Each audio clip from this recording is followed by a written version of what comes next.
Çok özel bir sektördeyiz değerli seyircilerimiz ve bakın neler yapıyorlar.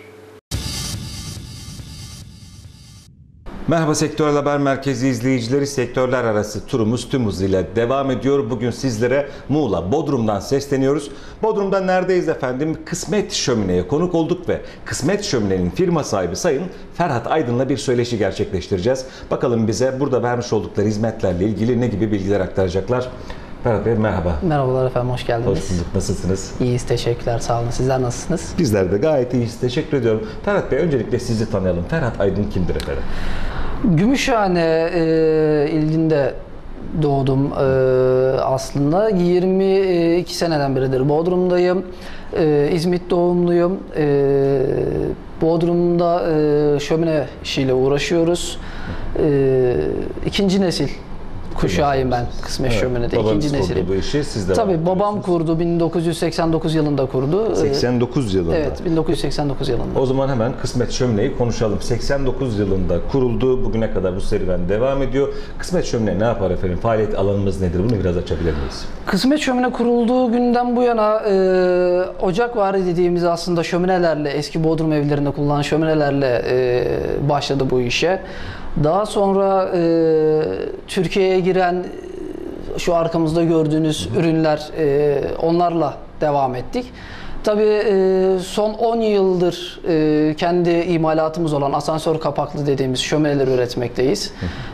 Bu ürünlerimize son 2 yıldır da Türkiye civarında bir pazara sahibiz. Türkiye civarında bir pazara sahibiz. Aynen öyle. Çok güzel. Yani Bodrum'dasınız, bu işi Bodrum'da yapıyorsunuz ama Türkiye geneline hitap ediyorsunuz. Yani ürün satışı anlamında mı, uygulama anlamında da Türkiye geneline hitap ediyor musunuz? Uygulama anlamında da aynı şekilde Türkiye'ye hitap ediyoruz.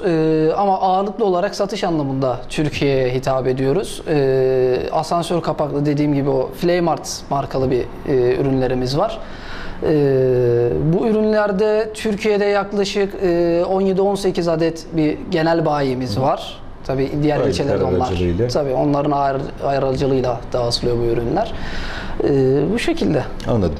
Peki Ferhat Bey, sormak istediğim sorulardan birisi şu. Evet, çok uzun yıllardır sektörde faaliyet gösteriyorsunuz ki başarı basamaklarını tırmanarak bugünlere kadar gelmişsiniz. Ama takdir edersiniz ki sektörde yalnız değilsiniz. Sizin dışınızda bu alanda faaliyet gösteren başka birçok firma söz konusu. Bu anlamda hizmet alacak kişi veya kurumlar onca seçenek içerisinde neden Kısmet Şömine'yi tercih etmeli? Sizi farklı kılan nedir? Bizi farklı kılan şu, bizim şömine mesleği aslında dededen gelen bir meslek.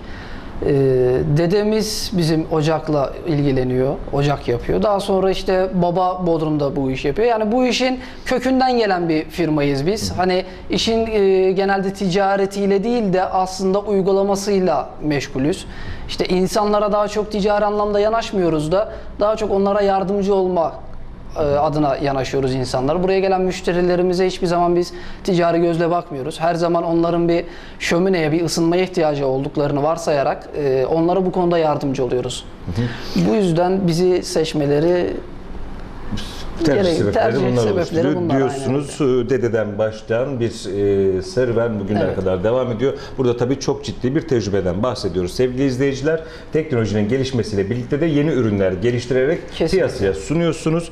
Tabii ki burada rekabette de bir adım öne çıkmış oluyorsunuz. Çünkü size özel bir ürün geliştirmiş oluyorsunuz.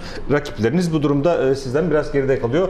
Tabii ki bunlar da ayrıca tercih sebebi olabiliyor. Evet. Ben şimdi ikinci nesil, hatta üçüncü nesil olmuşsunuz siz. Evet, üçüncü nesil olarak, geleceği doğal olarak size sormam gerekecek. Gelecekte biz Kısmet Şömine'yi nerelerde göreceğiz? Hedeflerimiz, planlarımız ne yönde? Kısmet Şömine şu anda 5000 metrekare alan bir arazi imalat için tahsis ettik. Yerli imalatımız olan şöminelerimiz, asansör kapaklı şöminelerimizi imalat için bu alanda büyük çaplı bir fabrika, imalathane kurup hedeflerimiz Türkiye'yi aşarak, yani yurt dışına bir pazar oluşturma çabası içerisindeyiz. Yani şömineyi aslında şömine daha çok Fransız Fransızlardan bize geçme gibi, biz daha çok ocak tarzında kullanıyoruz ama Fransızlardan bize geçme, ama biz bunun tabii modern, daha şık, daha modern, kaliteli halini üretiyoruz. Biz bunu artık yurt dışına pazarlamayı düşünüyoruz. İhracat hedeflerimiz var. İhracat Önümüzdeki hedeflerimiz. süreçte anladığım kadarıyla. Aynen öyle. Aynen. Umarım başarılı olursunuz. Bize tabii ki sizlere başarılar dilemek Teşekkürler, düşer. çok sağ olun. Peki son olarak ekranları başında bizi izleyen değerli izleyicilerimize ve tabii ki bugüne kadar Kısmet Şömine'yi ve Kısmet Şömine ürünlerini tercih etmiş olan kişi veya kurumlara söylemek istediğiniz son cümleleriniz varsa bunları toparlar mısınız lütfen? Tabii bu konuda bugüne kadar bizi tercih eden bütün müşterilerimize sonsuz teşekkürlerimizi iletiyoruz. Bundan sonra gelecek müşterilerimize de aynı şekilde kalite ve özgüvenle bu işe burada devam etmek Garantisini veriyorsunuz garantisini anladığım veriyoruz, kadarıyla. Ben size teşekkür ediyorum. Bizi burada konuk ettiğiniz, ağırladınız. Çok sağ olun. Ayaklarınıza sağlık. Sağ olun. Teşekkürler. Çok sağ olun. Evet sevgili Sektörel Haber Merkezi izleyicileri, yayınımızın başında da söylediğim gibi Muğla, Bodrum'a geldik efendim. Kısmet Şömine'ye konuk olduk ve Kısmet Şömine'nin ikinci, hatta üçüncü nesil sahibi Sayın Ferhat Aydın'la bir söyleşi gerçekleştirdik. Buradan aktaracaklarımız şimdilik bu kadar diyoruz ve sözü merkez stüdyolarına bırakıyoruz. Hoşça kalın.